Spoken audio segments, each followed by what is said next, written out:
ನಮ್ಮ ಭಾರತದಲ್ಲಿ ಅಷ್ಟೇ ಅಲ್ಲ, ಈ ದಸರಾ ಹಬ್ಬವನ್ನ ನಾವು ವಿದೇಶದಲ್ಲಿ ಕೂಡ ಸಾಕಷ್ಟು ವಿಜೃಂಭಣೆಯಿಂದ ಆಚರಣೆ ಮಾಡ್ತೀವಿ. ಹಾಗಾದ್ರೆ ವಿದೇಶಗಳಲ್ಲಿ ಈ ಹಬ್ಬನ ಹೇಗೆಲ್ಲ ಆಚರಣೆ ಮಾಡಬಹುದು? ಮೈಸೂರು ಅರಮನೆ ಆ ಮೈದಾನದಲ್ಲಿ ನಡೆಯುವಂತಹ ದಸರಾ ಹಬ್ಬಕ್ಕೆ ಸಾಕಷ್ಟು ಮಹತ್ವ ಇದೆ. ನಮ್ಮ ಭಾರತದಲ್ಲಿ ಅಷ್ಟೇ ಅಲ್ಲ, ಈ ದಸರಾ ಹಬ್ಬವನ್ನ ನಾವು ವಿದೇಶದಲ್ಲಿ ಕೂಡ ಸಾಕಷ್ಟು ವಿಜೃಂಭಣೆಯಿಂದ ಆಚರಣೆ ಮಾಡ್ತೀವಿ. ಹಾಗಾದ್ರೆ ವಿದೇಶಗಳಲ್ಲಿ ಈ ಹಬ್ಬನ ಹೇಗೆಲ್ಲ ಆಚರಣೆ ಮಾಡ್ಬೋದು? ನಮ್ಮ ಭಾರತದಲ್ಲಿ ನಾವು ದುರ್ಗಾದೇವಿನ ಪೂಜೆ ಮಾಡ್ತೀವಿ, ಹಾಗೆ ದಸರಾ ಗೊಂಬೆಗಳನ್ನ ಕೂರಿಸ್ತೀವಿ. ಮೈಸೂರು ಅರಮನೆ ಆ ಮೈದಾನದಲ್ಲಿ ನಡೆಯುವಂತಹ ದಸರಾ ಹಬ್ಬಕ್ಕೆ ಸಾಕಷ್ಟು ಮಹತ್ವ ಇದೆ. ಈಗಾಗಲೇ ದಸರಾ ಹಬ್ಬಕ್ಕೆ ಸಾಕಷ್ಟು ಸಿದ್ಧತೆ ಕೂಡ ತಯಾರಿ ಕೂಡ ನಡೀತಾ ಇದೆ. ಇನ್ನು ಈ 5 ದೇಶಗಳಲ್ಲಿ, ನಮ್ಮ ಭಾರತನ ಬಿಟ್ಟು ಬೇರೆ 5 ದೇಶಗಳಲ್ಲಿ ಈ ದಸರಾ ಹಬ್ಬನ ಸಾಕಷ್ಟು ವಿಜೃಂಭಣೆಯಿಂದ ಆಚರಿಸ್ತಾರೆ. ಹಾಗಾದ್ರೆ ಆ 5 ದೇಶಗಳು ಯಾವುದು? ಇಲ್ಲಿ ಯಾವ ರೀತಿಯಾಗಿ ಈ ಹಬ್ಬವನ್ನ ಆಚರಿಸಲಾಗತ್ತೆ? ಇದರ ಕಂಪ್ಲೀಟ್ ಮಾಹಿತಿನ ನೋಡ್ಕೊಂಡು ಬರೋಣ ಬನ್ನಿ. ಎಲ್ಲರಿಗೂ ದೇವರ ಮೇಲಿರುವಂತಹ ಭಕ್ತಿ ಒಂದೇ. ವಿದೇಶಗಳಲ್ಲಿ ದುರ್ಗಾ ಪೂಜೆ, ನವರಾತ್ರಿ ಉತ್ಸವ ನಡೆಯುತ್ತೆ. ವಿವಿಧ ದೇಶಗಳ ಜನರು ಕೂಡ ದುರ್ಗಾದೇವಿಗೆ ಪೂಜೆ ಸಲ್ಲಿಸ್ತಾರೆ. ನಮ್ಮಂತೆಯೇ ದುರ್ಗಾ ಮಂಟಪಗಳನ್ನು ಸ್ಥಾಪಿಸಿ 9 ದಿನಗಳ ಕಾಲ ದೇವಿಯನ್ನು ಭಕ್ತಿಯಿಂದ ಪೂಜಿಸ್ತಾರೆ. ದುರ್ಗಾದೇವಿಯನ್ನು ಯಾವ್ಯಾವ ದೇಶದಲ್ಲಿ ಹೇಗೆಲ್ಲ ಪೂಜೆ ಮಾಡ್ತಾರೆ ಅಂತ ನೋಡೋಣ. ಮೊದಲನೇದಾಗಿ ನೇಪಾಳದಲ್ಲಿ ದಶಾಯಿನ್. ನೇಪಾಳದಲ್ಲಿ ದುರ್ಗಾ ಮಾತೆಯ ಆರಾಧನೆಯನ್ನು ದಶಾಯಿನ್ ಅಂತ ಕರೀತಾರೆ. ಈ 10 ದಿನಗಳ ಹಬ್ಬವು ನೇಪಾಳದ ಪ್ರಮುಖ ಆಚರಣೆಗಳಲ್ಲಿ ಒಂದಾಗಿದೆ.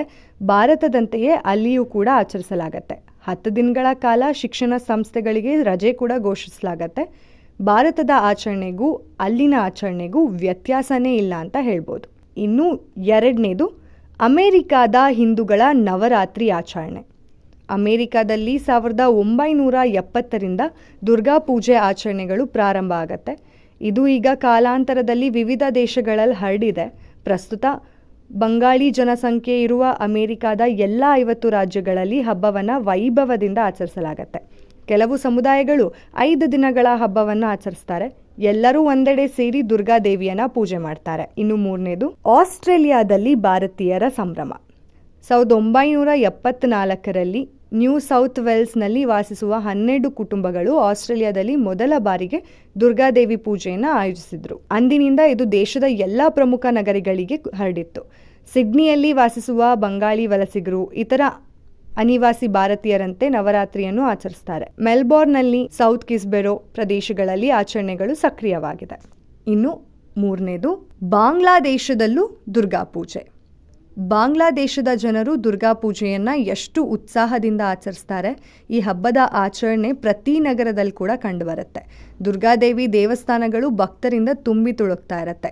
ಬಹುಪಾಲು ಬೆಂಗಾಳಿಗಳು ಇಲ್ಲಿ ನೆಲೆಸಿದ್ದಾರೆ. ಢಾಕಾದಲ್ಲಿರುವ ಢಾಕೇಶ್ವರಿ ದೇವಸ್ಥಾನದಲ್ಲಿ ನವರಾತ್ರಿ ಉತ್ಸವ ವಿಶೇಷವಾಗಿದೆ. ಇನ್ನು 5ನೇದು ಯುನೈಟೆಡ್ ಕಿಂಗ್ಡಮ್ನಲ್ಲಿ ನವರಾತ್ರಿ ಉತ್ಸವ. ಭಾರತವನ್ನು ತೊರೆದು ಗ್ರೇಟ್ ಬ್ರಿಟನ್ನಲ್ಲಿ ನೆಲೆಸಿರುವ ಅನಿವಾಸಿ ಭಾರತೀಯರು ಕೂಡ ನವರಾತ್ರಿ ಹಬ್ಬದ ವೇಳೆ ದುರ್ಗಾ ಪೂಜೆಯನ್ನು ನೆರವೇರಿಸ್ತಾರೆ. ಈ ಉತ್ಸವದಲ್ಲಿ ಅನೇಕ ಮಹಿಳಾ ಸಂಘಟನೆಗಳು ಭಾಗವಹಿಸ್ತವೆ. ದುರ್ಗಾಮಾತೆಯ ವಿಗ್ರಹಗಳನ್ನು ಸ್ಥಾಪಿಸಿ ಪೂಜೆ ಸಲ್ಲಿಸಲಾಗುತ್ತೆ. ಹಬ್ಬದ ಸಮಯದಲ್ಲಿ ಎಲ್ಲರೂ ಒಂದೆಡೆ ಸೇರಿ ದುರ್ಗಾದೇವಿಯನ್ನ ಪೂಜಿಸ್ತಾರೆ. ಕೆನಡಾದಲ್ಲೂ ನವರಾತ್ರಿ ಆಚರಣೆ ಇದೆ.